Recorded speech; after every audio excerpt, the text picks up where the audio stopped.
Loud. All right.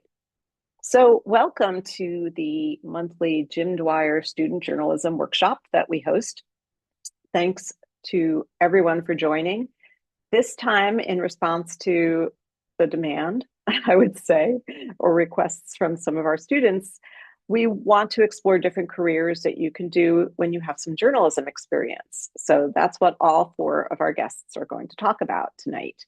So I'm going to let each of them introduce themselves by talking about who they are, what they do, and where they got their start in journalism. So I'm going to start with Tish because we used to work together at WNYC.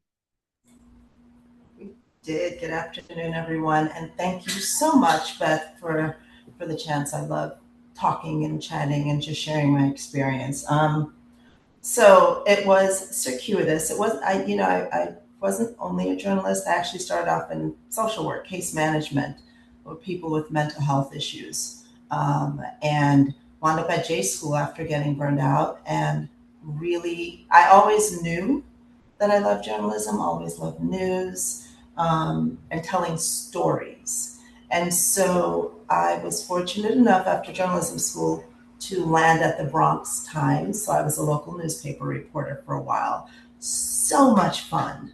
So much fun. Drag racing, graffiti, Trump links were some of the stories I covered. And even down to, I'm not sure, Jose, if some of you would be aware of this, Amadou Diallo shooting. And so I worked in the Bronx during that time and really saw a lot before getting to WNYC, where I met Beth and saw even more.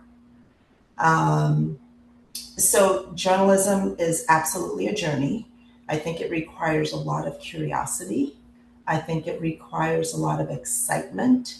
Um, about everything and everyone around us, our humanity.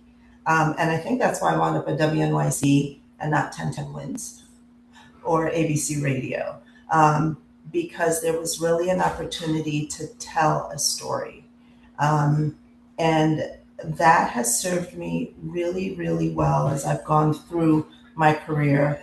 I was at WNYC, the last position I held was at the City Hall Bureau, and that led me to communications at City Hall. And from there, that led me to economic development work with the Brooklyn Chamber of Commerce, and on and on and on. I've held positions in government and nonprofit. And right now, I'm at a hospital as the chief of staff at Metropolitan Hospital. So I'm going to pass it over to my colleagues. But what I will say as I pass it over is I think the most fun track is not having a straight track. And so just trust the journey. Such good advice. Such good advice. Bethel, why don't you go next? Tell us what you do now and where you started in journalism. Sure. Hi, everyone. My name is Bethel. I worked with Beth at WNYC. That was like middle of my journey. So I am now a personal finance coach. So I help people understand and face their money. I like to think that I'm a journalist for one person at a time because I help them understand what money stories have shaped the way that they think and approach their personal finances and unpack that story. And then I help them work through the data of their lives and then help them use news they can use. It's a situation where a lot of people are sort of afraid of this thing in their lives, and I help them like demystify it and make sense of it and help them and partner with them to kind of walk through that journey and then send them on their way.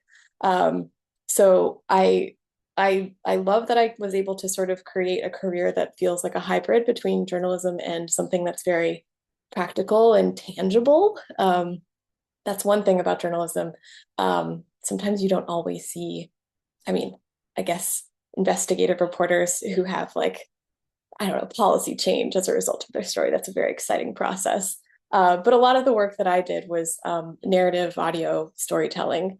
I started off at my high school newspaper, The Oracle.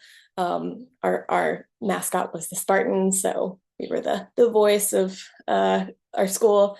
And my mentor was In a what reporter city, state?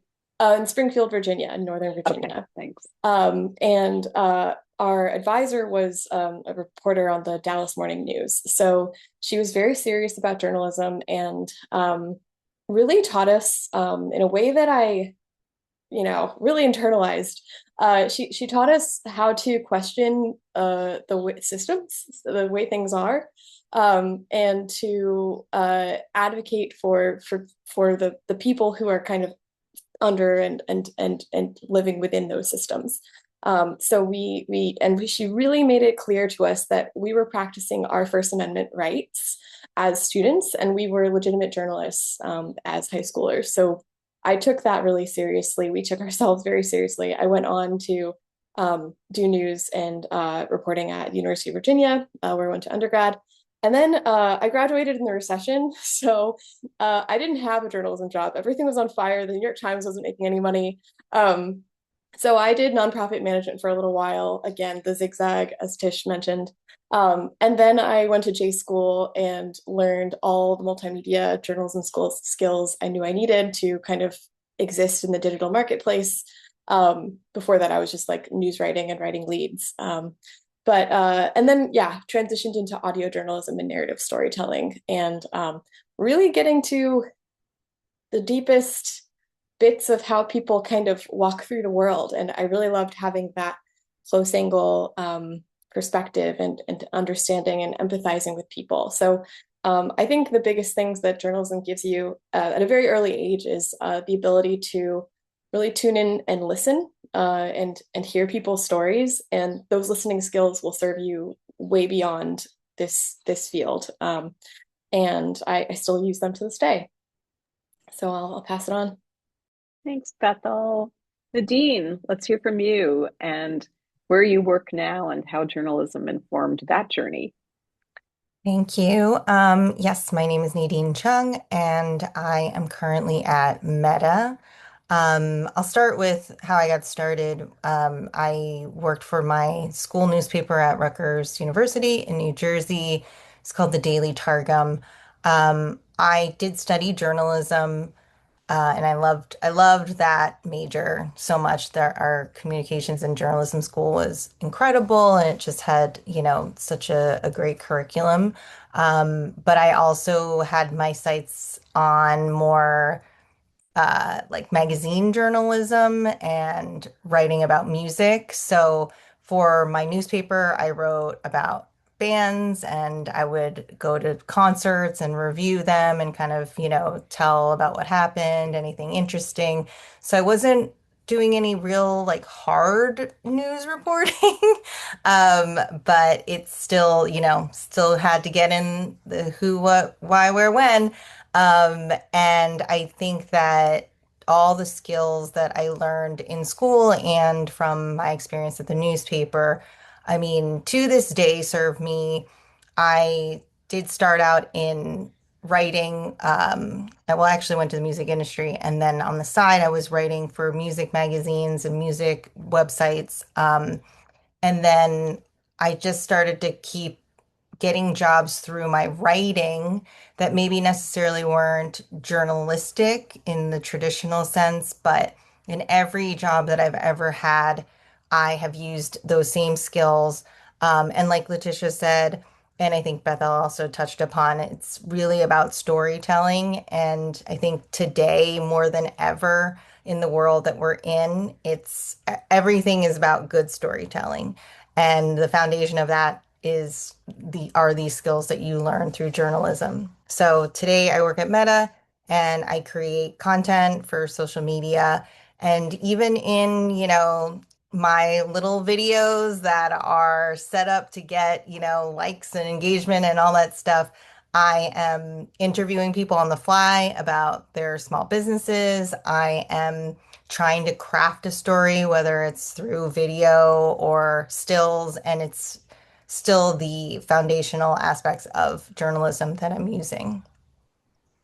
Fantastic. And Thank you. yeah. And last up, we have Louis Goldsmith, who is in your final year at Harvard Law School, and tell us your background in journalism and what role it played in going to law school. Absolutely, yeah. So my final year, my final semester at law school. So I think Jose, you said you were a senior, and I'm in the kind of similar senior spring mindset right now. It's just getting nice out.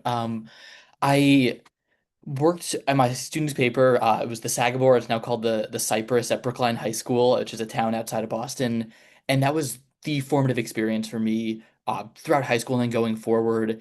I now my final semester of law school. Before law school, I worked for a domestic anti-authoritarianism nonprofit, so doing litigation and policy advocacy around voter intimidation, some election-related disinformation, and I think there were really two major takeaways from the work I did in the newspaper, which was wonderful and formative. The first was the sense of empowerment, right? Like when a teacher asks you a question in class, there's a right answer. They know the answer. They're just trying to see if you know it.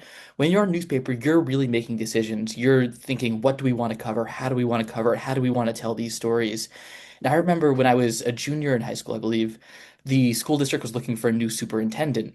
And there was a school committee meeting where they were going to announce the final three, the finalists for who might get the position.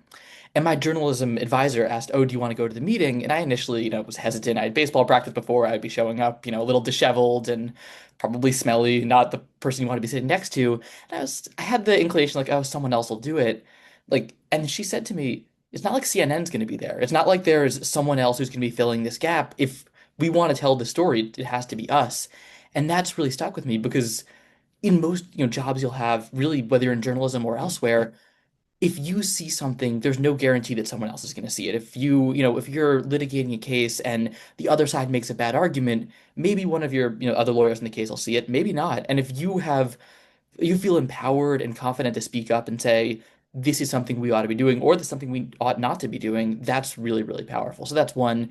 And then two, just echoing what everyone's already said around storytelling, I think it's easy to think of the law as pretty dry, and there's a right answer and a wrong answer, and it's in some statute book somewhere, deep in some library. But my experience has been that in voting rights cases, in cases where folks are trying to exercise their fundamental constitutional right to participate in democracy, it's not as simple as what's in the statute. If you're able to tell a story well, if you're able to explain to a judge why this is an individual who was unable to exercise this core right and show what that was like and how that impacted them, it's not just kind of a bare sentence on a page. It comes to life. And stories speak to people, whether they're, robed like judges in power or they're, everyday people who are not empowered in quite that way. And so being able to think through how to tell that story and then be able to bring that to life for someone is just so incredibly powerful. And that's true no matter the realm in which you're doing it.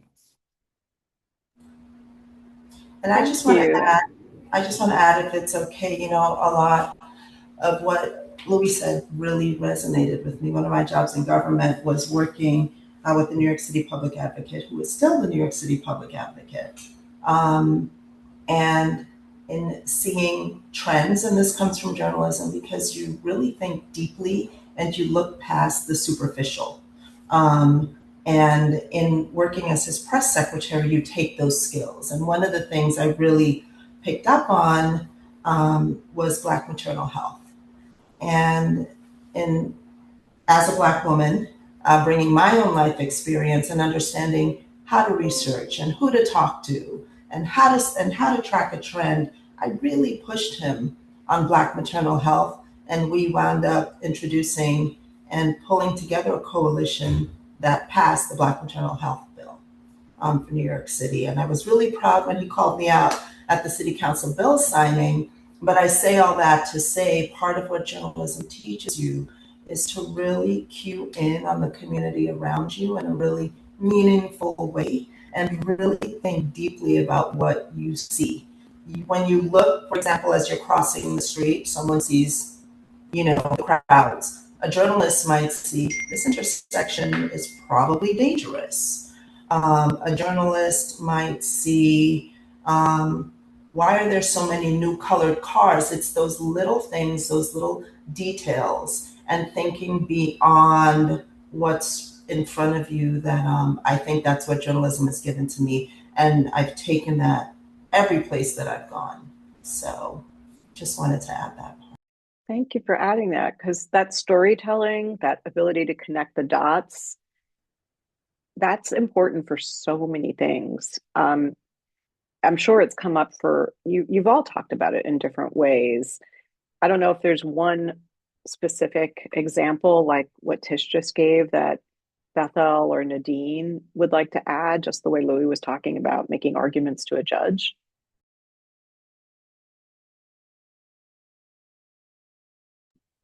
Um, yeah, I mean, like I said, I just the other day, I was sent to an International Women's Day event and they're like, capture content, just full broad, no brief, no nothing.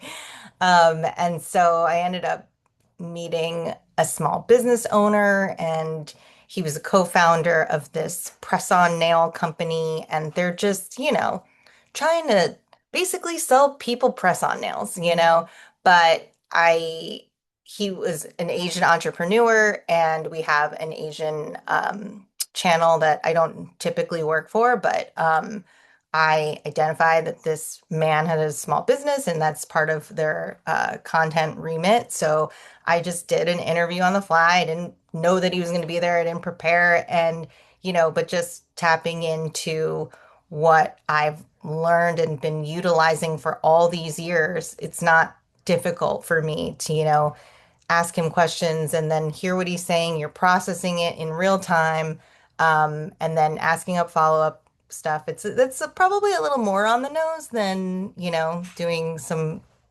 speaking in a courtroom, but it just happens all the time. But that's called, I think people call it active listening in the business world, right?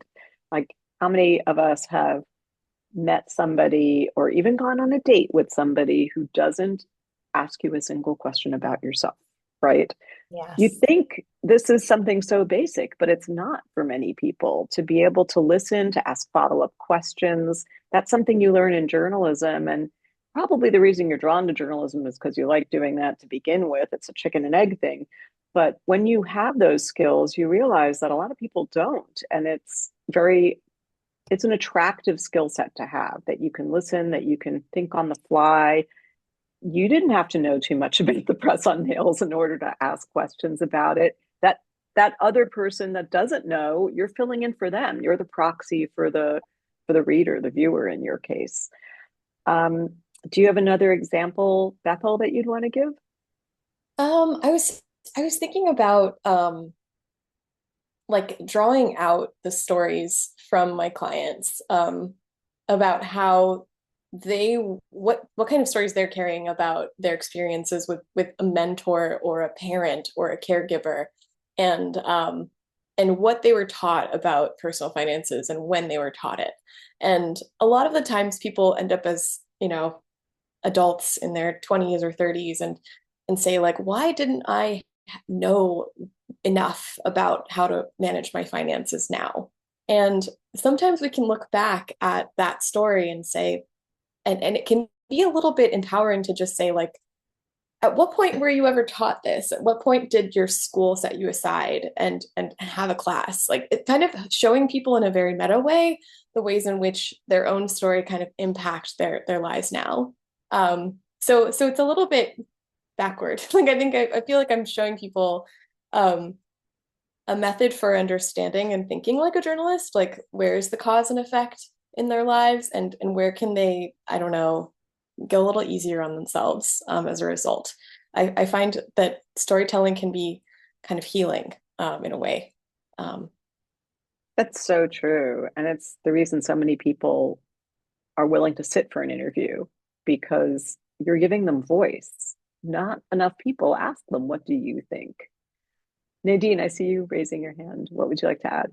Yeah, I just wanted to add too that, I think aside from the specific working examples, that I'm doing day to day, I also find that, when we're talking about strategy or production or whatever, and we're behind the scenes talking about things, a lot of people have called me strategic, but I don't actually think of it that way. I'm just naturally a person who's going to be asking questions. And I think also just from our training, you know, when a project lands on our plate, I want to know why we're doing it, who we're doing it with, like what is the point, you know? And really, it's almost like you're still using those skills and in the workplace, and no matter where you are or what industry you're in, you're going to be having those kinds of conversations. And I really think the more that we're talking, I'm like, why isn't everyone in journalism school? Because you're totally right with the whole dating thing too. I mean, I am married, but I have a lot of single friends who say the exact same thing. And it's a huge complaint that it just seems like a one-way conversation. So maybe Yeah, we've solved a lot of problems today. I think we have. So, students, let's hear from you. I'd love to hear what questions you have for our guests. What are you curious about? What are you listening to that makes you want to ask more questions? You could type if you're shy, or you could just raise your hand, turn on your mic.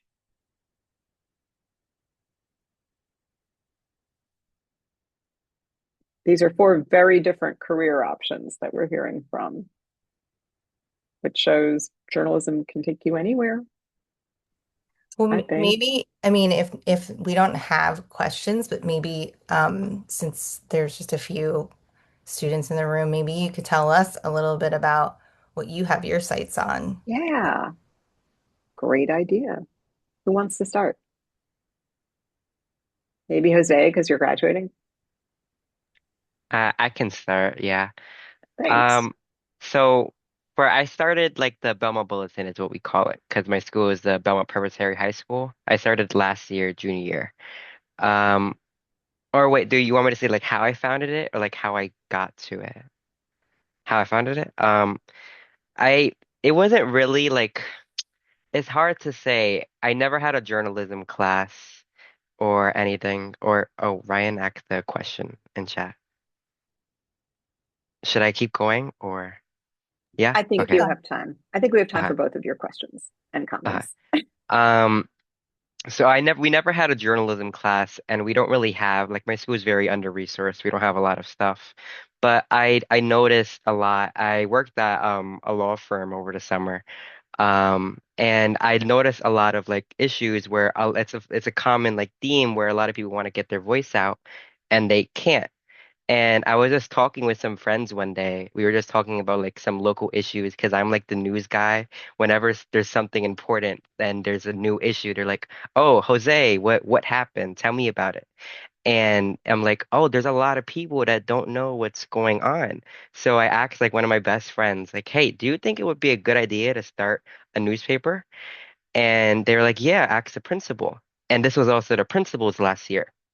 So I had asked him like, "Hey, what do you think?" He was like, "Well, I don't really know. It's my last year. We're gonna have a new one next year, which was Mr. Choi." Um, and he was like, "But if you want to do it, you're gonna have to do it more so by yourself." So I was like, "Okay." I had to watch a lot of videos, like how to make a website, how to do all of this. And in the end, I made my own website, so just on Google Sites. I made the newspaper within like Google Docs and Canva, mixed it up. I made cards. I actually have one of my cards like right here. I don't know if you could see it. Us with the blur, but it's like the Belmont Bulletin. I made it on Canva, made like 100 copies. There's an application QR code, and then I had so many just other students, underclassmen and upperclassmen, be able to help join the message of spreading more news. Yeah. That's awesome. That is so great. And So, do you have any questions for our guests about, or do you want to talk about where you think that can go, or does anyone have any feedback for Jose on where that could take him? well, I'll I'm go. Oh, curious. I'm just curious, like, what when you graduate, are you mhm. planning on passing the baton to anyone? Do you have people Yeah. that are Yeah. interested? I have one junior right now. He also has like that same mindset as me and wanting to continue it. But I want it to be something where it's always like maybe a senior being the editor in chief at the time, but they keep on passing it and passing it. Because what I really want, same with my principal, is for it to be some type of like legacy to keep on going forward and not ending. That's so cool, Jose. Thank you. Where do you want to go from here? Uh, well, in the future, I want to be a constitutional lawyer. Um, yeah. So I also plan on going to law school. But I also want to have a minor like in college in journalism to be able to continue it with like newspapers and things of that sort. Louis, I think this is your platform. I was gonna say, it seems like you're very much on the right path. I'm not sure, there's all kinds of advice I could give you, but I think that you seem like, knowing what you want to do and the skills that you're building already and the kind of go get it attitude is more important than any like specific little thing that I could tell you. Thank you.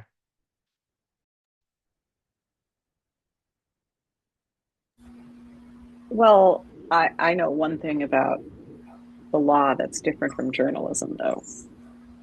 And that's not just from having taken con law classes, but from, as a journalist, having to read many legal briefs. Sorry, Louis, but they are poorly written.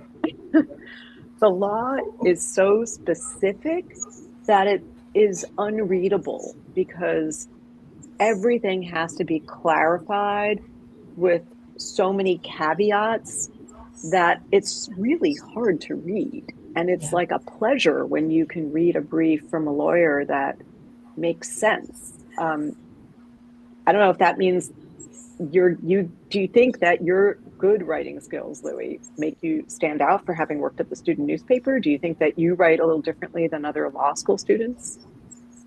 I mean, it's generous for you to say good writing skills, but I'll take it. I think absolutely both, you kind of two things come to mind for the way that journalism impacts legal writing. One of them is just the reps and the practice. Like the more time that you spend sitting down, staring at a blank page and making it a no longer blank page. And, I know the feeling where you look at it, you've written something, you don't like what you wrote, but the fact that there's something there and you can edit it and you can work it up makes, the next step so much easier. So I think the practice is huge. But the other thing that I think is really, really important is the good writing depends on having clear ideas. Like if you don't know what you're thinking, you're not going to be able to write it well. And so having the framework of, as we've been talking about, asking questions and figuring out the contours of the story you want to tell, you nothing you write will come out even half decent if you don't have a sense of what that story is, have a sense of what the contours is, what you're trying to do and what you're not trying to do. And so the way that journalism allows you to narrow that focus and practice that skill is, I think, incredibly hugely important. And then there's, yeah, like linguistic flourishes and all the fun stuff that make a good brief sing and feel like a great brief, but just that the clarity of ideas, that focus on how do I figure out what I'm going to say and then practice saying it to myself before I say it to anyone else is a hugely important skill. And you get that not just in the writing process, but the process of writing questions for an interview. When you're trying to like get someone to give you not like give you the story, but give you answers that shed light on something both for you and for an audience, you're already engaging in the thought clarifying process long before you're looking at a blank page. And so I think that that is just hugely valuable in organizing what's in your mind before you kind of try to organize what's in somebody else's mind. Thank you. Ryan, I think we should get back to your question. Ryan wrote in the chat, what do you think journalism school offers that's different from just being on a student paper? Would those of you who went to J school like to answer that? Because I'll, journalism school comes after college. Just want to yeah, clarify I'll that. answer this one. I went to journalism school because my high school newspaper was a print newspaper exclusively. We didn't have, well, I think we did have a website, but no one was really on it. It was at a time where everyone was really siloed in different departments. And so I knew that I wanted to go to journalism school to become like a one-man band. Like I wanted to have the photo skills, I wanted the video editing skills, I wanted the yeah, the audio skills, which ended up being like a huge part of my career. So that was why I went to journalism school. But now I think things have changed a little bit.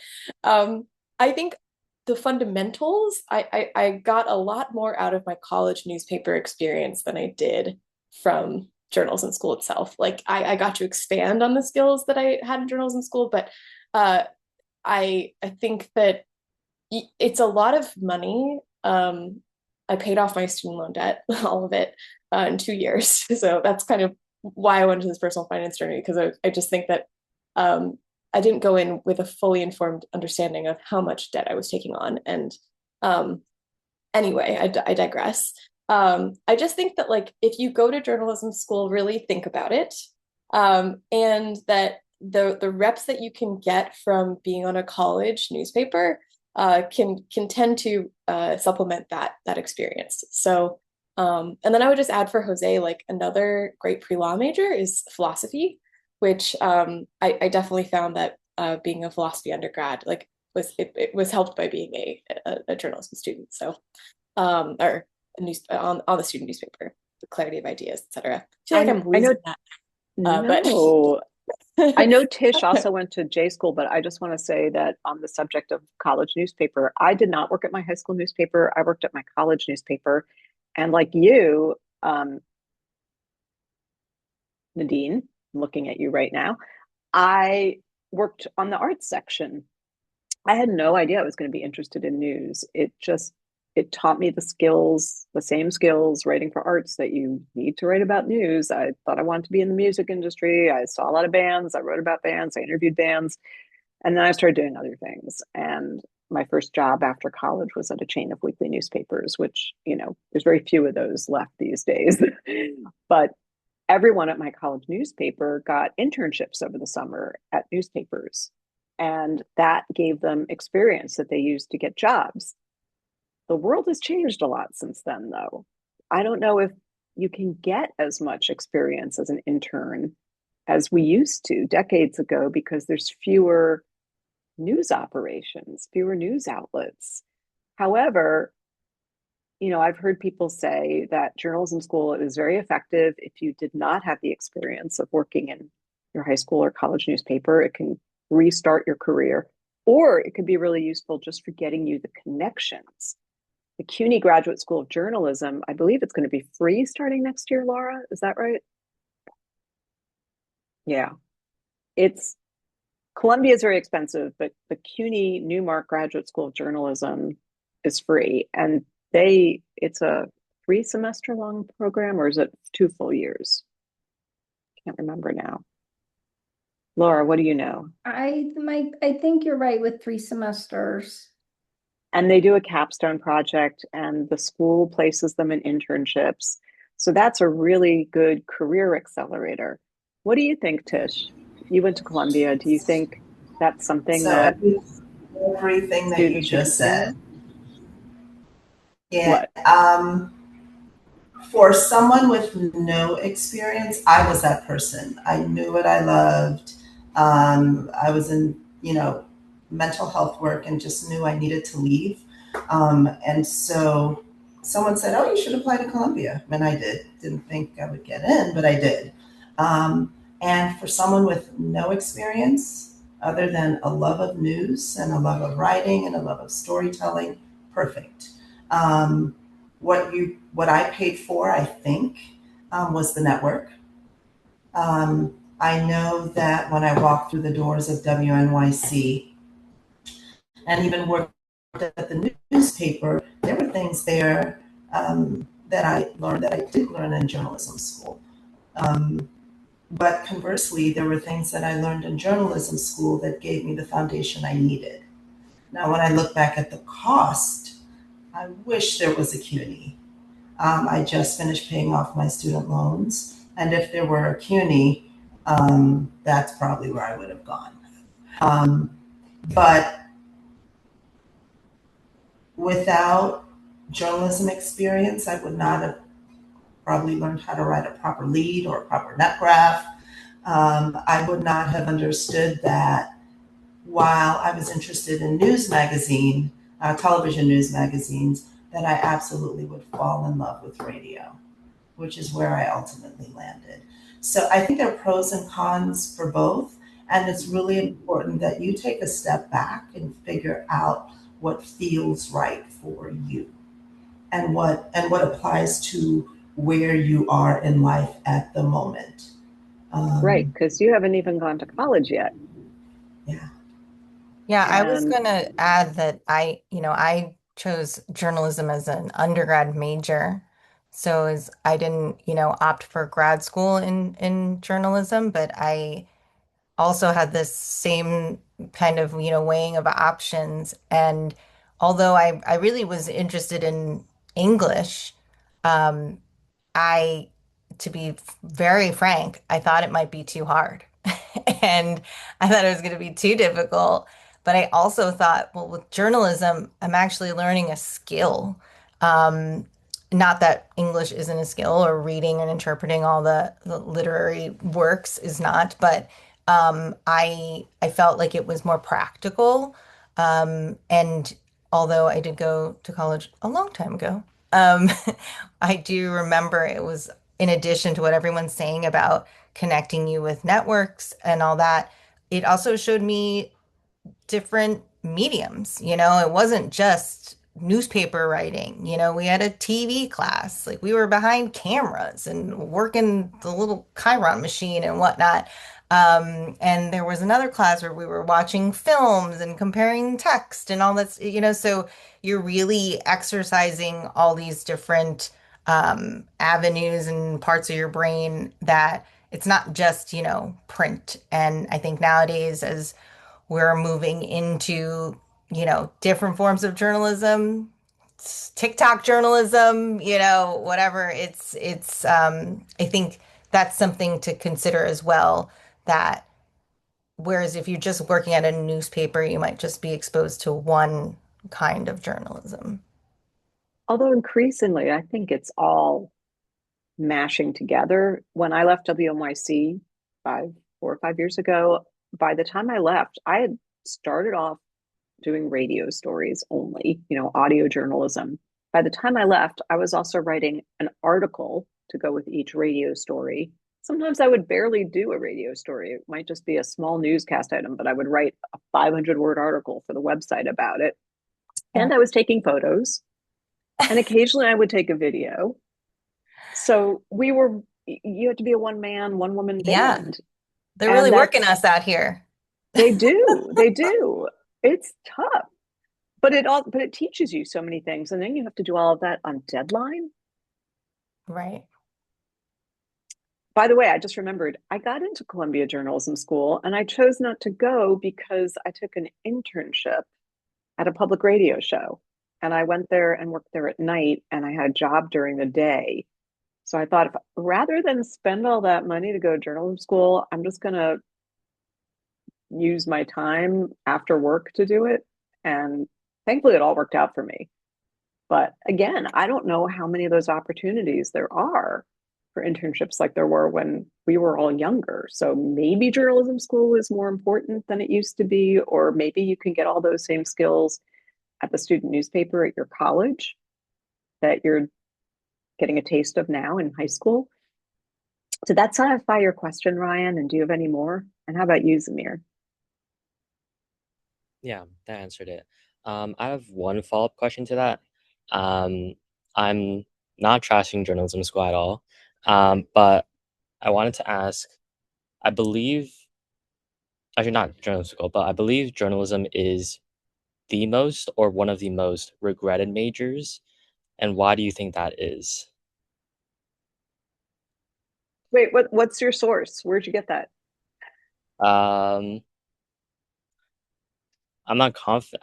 I'll search it up right now, but I believe I remember it was one of the most regretted majors. I don't regret it. If we're Undergrad keeping or a little grad poll. school? Oh, sorry. I also wanted to know undergrad or Um, grad school.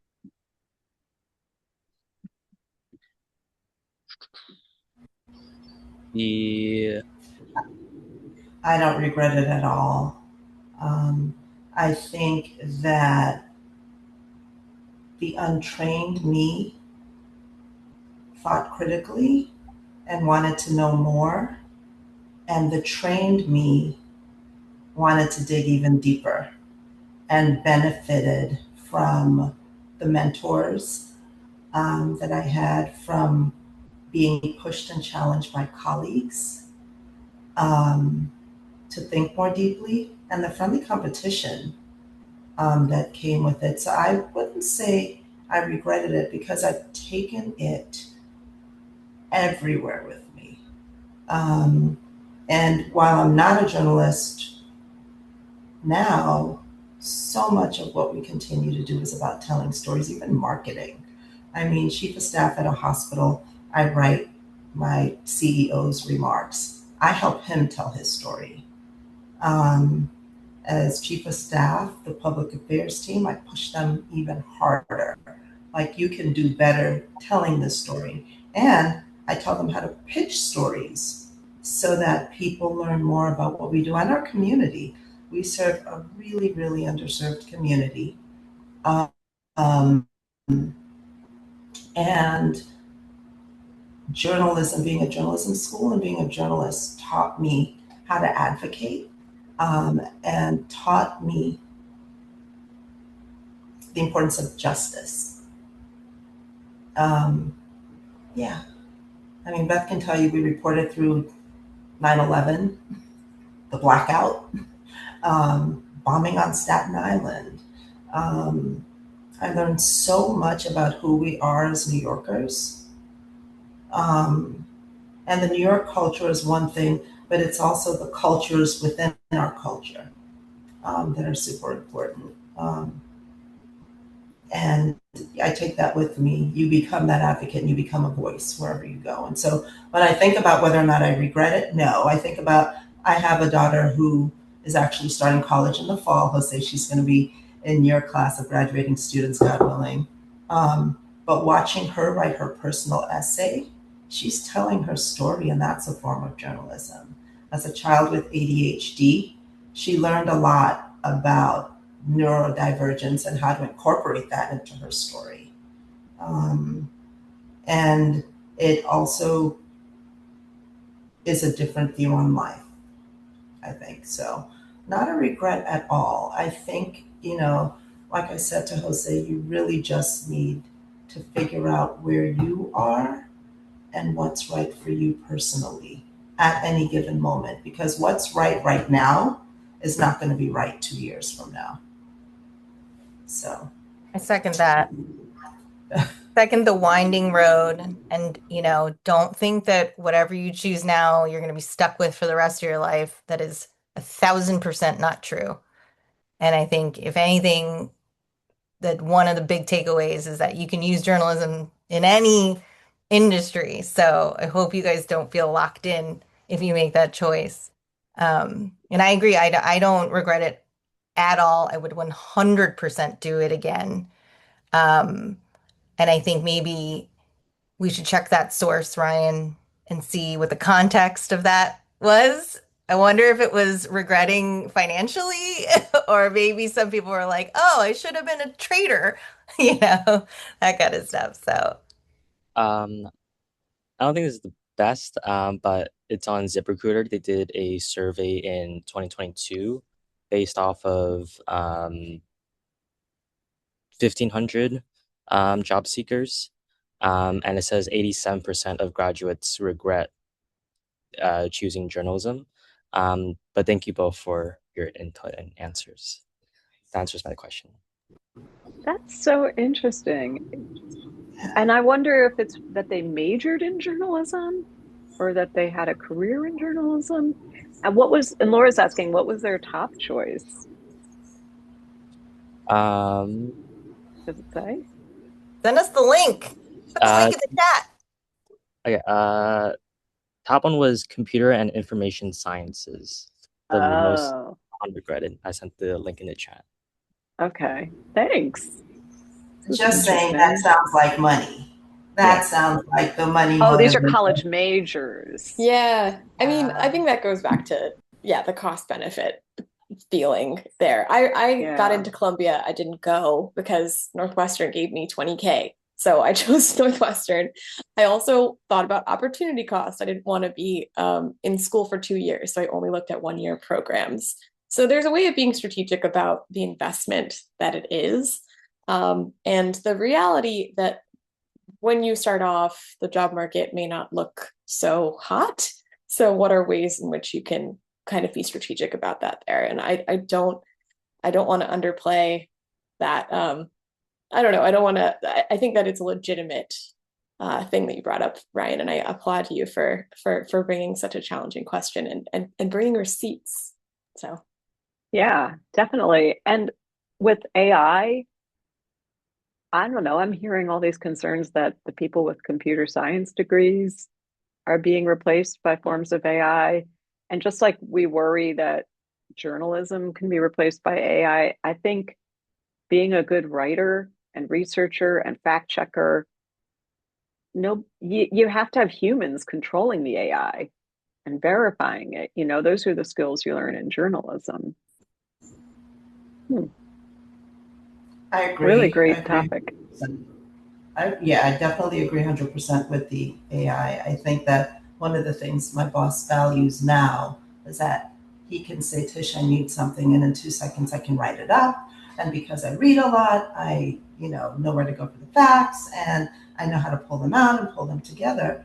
And the younger staff went straight to Chat GPT, and he looks at it and he's like, I don't want this Chat GPT stuff. I need you to write whatever it is, because there's one thing that AI may not get right, and that's the emotion that comes with something, and understanding how to appeal to that, and really understanding a voice and the voice you're trying to convey. Yeah.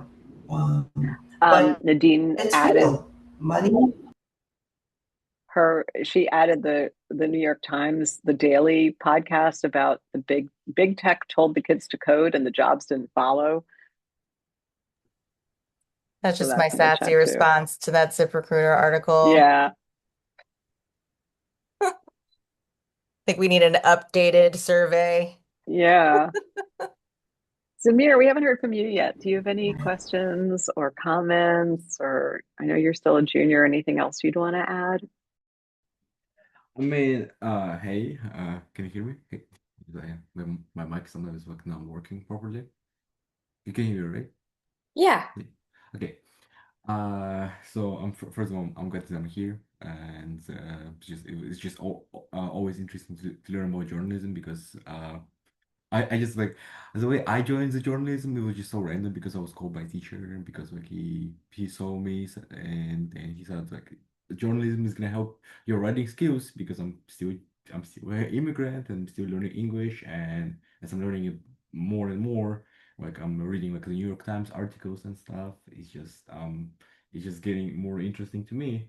And plus I also have like some tech skills, so it's just like it was really useful for me to just really learn how to like manage some websites and how to like do a bit of tech. It was really interesting part for me. Even right now, I'm just uploading some articles for Lara for the showcase website, and it just all was just really interesting for me. And then like I'm reading by reading journalism articles, and by reading like journalism journalist articles and like newspapers and stuff. I'm really improving my English. I'm really improving my knowledge, my social skills too, because I can talk with with more people about politics, about other topics that are really interested to me, but that I was not able to communicate previously, or haven't got any opinion previously. But as soon as because I'm reading like a lot of articles like from New York Times, from Washington Post, from like New Yorker sometimes, it just allows me to just see things differently, see things that are like that are worrying me before as not necessary, because there are other things that are worth caring about and that are more important in our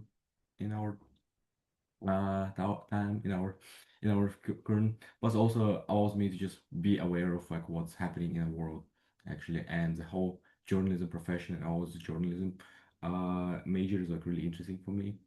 But yeah, I really enjoy being here, and I really enjoy working for with journalism because and like just I feel like if I'm gonna go to like a journalism career, I was gonna go to like not journalism itself, but like a technology connected to journalism, like as a way to like I see like on many like New York Times articles there are like specific ways to code and specific ways to persuade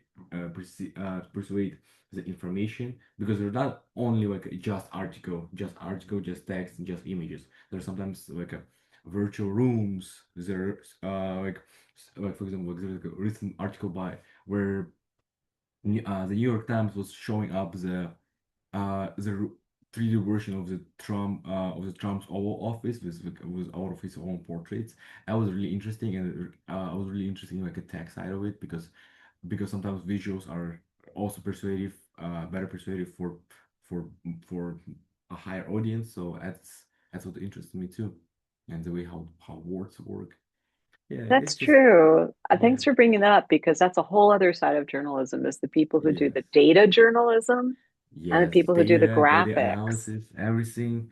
That's what interesting. Oh, I forgot to turn my camera. So yeah, that's what's really interesting for me, and that's what uh really interests me. And I just like working in this industry, and I like being part of it, I guess. Yeah, Samir, I worked at Reuters for a year right after J school, and I still like have an affinity for Reuters. I really appreciate their work. And their graphics team made this story about cozy video games that was designed like a cozy video game. So I just wanted to kind of shoot that over to you as an example of what I was thinking of as you were talking about these different ways of visualizing stories. And this stuck with me for so long. Also, a New York Times editorial about private planes. I'll find that too. It was just an editorial video, and the way that they use design really allow the story to stick with me. So it is such an important piece of the puzzle and an important and a powerful storytelling tool. So I'm really happy you're pursuing it. Yeah, thank you, and I'm really happy to be part of Well, it, we and just I have a really couple of minutes enjoy it. left. So is there any final questions? I saw something from Jose in the chat. Is there anyone have a final question for this group or comment? I Yeah, love Jose's Jose's question question. was about engagement. That it's a good one for.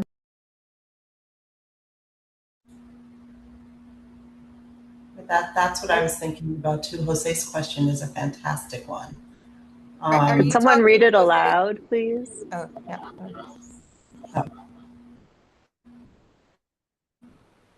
Maybe just state it, Jose, yourself. Yeah, because Okay, we're okay. recording this and people watching it won't have been able to read the chat.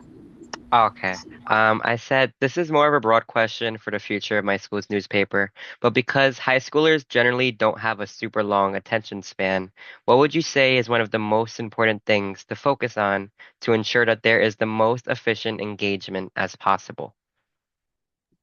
May I ask what the on your website? I'm guessing it's just the website, it's not in print, right? Or is it? It is in print. I see it, and it's beautiful. I'm sorry? I It see is the in print? actual version, and it's beautiful. It is in I'm print. Yeah. muted. I thought I wasn't muted. Are you Um, are you talking about engagement in general on the print version as well, or are you talking about video or any, online? like any.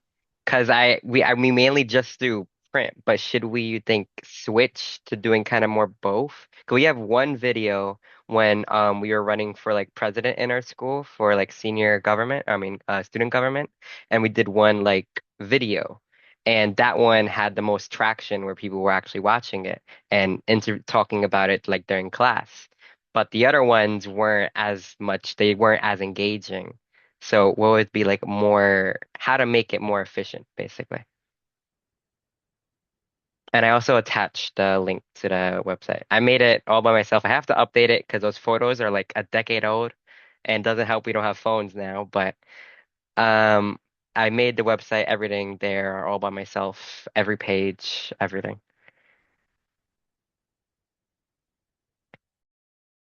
I'm just looking through it. Super Yeah. By the impressive. way, Jose, if you need like technical support about it, I can get you in. Like, you can just like Thank you, kind of thank you. yeah. I'm doing it just for like years already.